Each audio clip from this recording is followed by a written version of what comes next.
नमस्कार, मैं हूं अंकुर और आप देख रहे हैं सत्य हिंदी का न्यूज बुलेटिन। एक नजर अब तक की सुर्खियों पर। सीबीआई ने भी बुधवार को कथित मनी लॉन्ड्रिंग केस में न्यूज क्लिक के खिलाफ मामला दर्ज कर लिया है।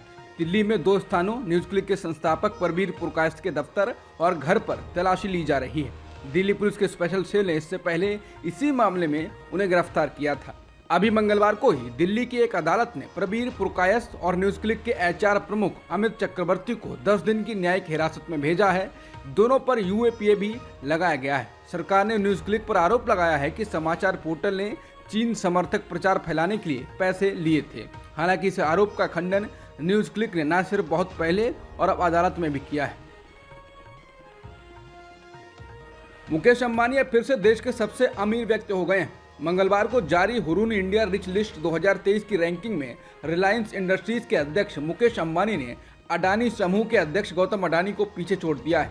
पिछले साल अडानी नंबर 1 थे, अब अंबानी हैं। मुकेश अंबानी की संपत्ति पिछले साल की तुलना में 2% बढ़ी है और उनकी संपत्ति अब 8,08,700 करोड़ रुपए हो गई है। वहीं गौतम अडानी की संपत्ति में बड़ी गिरावट आई है। उनकी संपत्ति 57% घटकर 4.74 लाख करोड़ रुपए हो गई है। कांग्रेस नेता राहुल गांधी ने अब तक शादी क्यों नहीं की, ये सवाल युवाओं के मन में खूब चल रहा है। इसकी मिसाल पिछले दिनों तब देखने को मिली जब राहुल गांधी जयपुर स्थित महारानी कॉलेज गए। यहाँ छात्राओं के एक ग्रुप से उन्होंने मुलाकात की, जहाँ उनसे ढेरों सवाल पूछे गए। उनके खान पान से जुड़ी आदतों से लेकर उनकी शादी तक को लेकर छात्राओं ने सवाल पूछा। इस बातचीत में छात्राओं ने राहुल गांधी से पूछा कि सर, आप इतने स्मार्ट हैं, इतने अच्छे दिखते हैं, फिर अब तक आपने शादी क्यों नहीं की। इसके जवाब में राहुल गांधी ने शर्माते हुए जवाब दिया कि मैं अपने काम में और कांग्रेस पार्टी में बिल्कुल उलझ गया हूं, इसलिए उसके बारे में सोचा ही नहीं। छात्राओं ने राहुल गांधी से पूछा कि आपकी कॉलेज क्रश कौन थी। राहुल ने इसका कोई जवाब नहीं दिया। एक छात्रा ने उनसे पूछा कि अगर आप नेता नहीं बनते तो क्या बनते। जवाब में राहुल गांधी ने कहा कि मैं बहुत कुछ बन सकता था, जैसे टीचर या फिर कुक। खान पान को लेकर सवाल आया कि आपका पसंदीदा खाना क्या है। इसके जवाब में उन्होंने कहा कि सब कुछ पसंद है, बस करेला, मटर और पालक को छोड़कर किसी को कोई दिक्कत नहीं है। छात्राओं ने राहुल गांधी से ये भी जानना चाहा कि आप अपने स्किन के लिए क्या करते हैं। इसके जवाब में राहुल गांधी ने कहा कि मैं अपने चेहरे पर कभी भी साबुन या फिर क्रीम नहीं लगाता, केवल पानी से चेहरा धो लेता हूँ। राहुल से ये भी पूछा गया कि अगर आपको एक दिन के लिए देश का प्रधानमंत्री बना दिया जाए तो आप क्या करेंगे। इसका जवाब उन्होंने क्या दिया, ये वीडियो में नहीं दिखाया गया है। दिल्ली के उपराज्यपाल विनय कुमार सक्सेना ने सीआरपीसी की धारा 196 के तहत अरुंधति राय और शेख शौकत हुसैन के खिलाफ मुकदमा चलाने को मंजूरी दे दी है। समाचार एजेंसी पीटीआई से बात करते हुए एक अधिकारी ने कहा, एलजी वीके सक्सेना ने कहा कि प्रथम दृष्टया अरुंधति रॉय और कश्मीर सेंट्रल यूनिवर्सिटी में अंतर्राष्ट्रीय कानून के प्रोफेसर रहे डॉक्टर शौकत हुसैन के खिलाफ केस बनने का आधार है। इस मामले में एफआईआर साल 2010 में दर्ज हुई थी।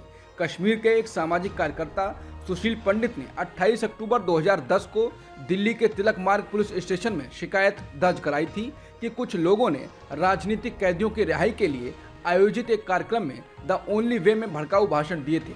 सुशील पंडित ने आरोप लगाया था कि कार्यक्रम में शामिल लोगों ने कश्मीर को भारत से अलग करने पर चर्चा की थी।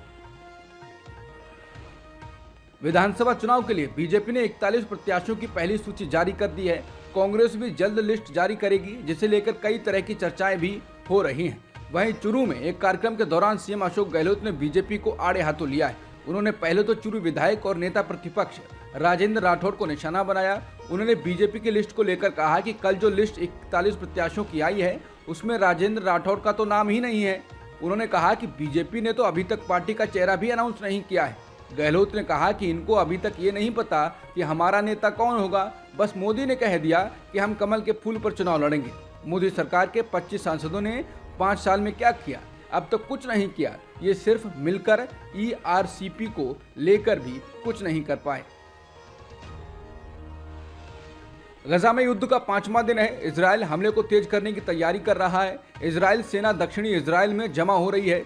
भारी सैन्य हथियारों के साथ रिजर्व बलों के लोगों को भी बुलाया गया है। इजराइल में और गजा में जवाबी हवाई हमले में मरने वालों की कुल संख्या अब तक 3000 से अधिक हो गई है। इजरायली सरकार ने कहा कि उसने गजा के कुछ हिस्सों को ध्वस्त कर दिया है और उन पर नियंत्रण कर लिया है। राष्ट्रपति जो बाइडेन ने हमास के हमलों की निंदा करते हुए इसे सरासर दुष्ट कृत्य बताया है। आधुनिक अमेरिकी सैन्य हथियारों से लैस एक प्लेन बुधवार को इजराइल पहुंच गया है। फलस्तीनी स्वास्थ्य मंत्रालय ने कहा है कि गजा पट्टी में इजराइल के हमले से अब तक 950 लोगों की मौत हुई है। वहीं इजराइल का दावा है कि उसने हमास के उस ठिकाने को बर्बाद कर दिया है जहां से वो एयरक्राफ्ट को स्पॉट करने का काम करते थे।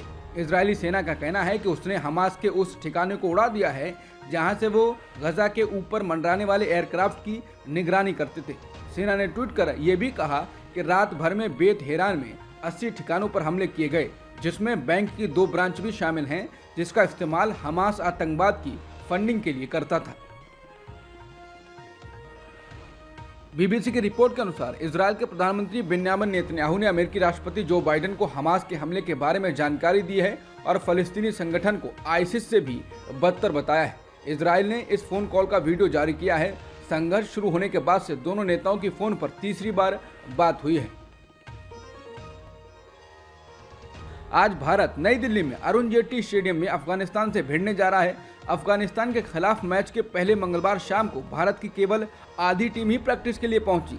सभी फ्रंटलाइन गेंदबाजों ने प्रैक्टिस छोड़ने का फैसला किया। नेट सेशन बस 1.5 घंटे तक चला। वहीं अफगानिस्तान को सोमवार और मंगलवार को 2 कठोर सत्रों से गुजरना पड़ा है, जहां अफगान टूर्नामेंट में आगे बढ़ने के लिए हर संभव कोशिश कर रहा है। वहीं भारतीय टीम ने विस्फोटक दृष्टिकोण अपनाया है। टीनू सुरेश देसाई द्वारा निर्देशित मिशन रानीगंज घरेलू बॉक्स ऑफिस पर बहुत अच्छा प्रदर्शन नहीं कर रही है। पिछले हफ्ते रिलीज हुई मिशन रानीगंज ने अब तक भारत में लगभग 16 करोड़ का कलेक्शन किया है। फिल्म में अक्षय कुमार और परिणीति चोपड़ा मुख्य भूमिका में हैं। शुरुआती आंकड़ों के मुताबिक मिशन रानीगंज ने अपने 5वें दिन भारत में 1.5 करोड़ की कमाई की है। फिल्म के पहले दिन 2.8 करोड़, दूसरे दिन 4.8 करोड़, तीसरे दिन 5 करोड़ और चौथे दिन 1.5 करोड़ की कमाई की। फिल्म ने भारत में अब तक 15.6 करोड़ रुपए की कमाई की है। अब तक की सुर्खियों में इतना ही। बाकी खबरों के लिए बने रहिए सत्यहिंदी.com के साथ।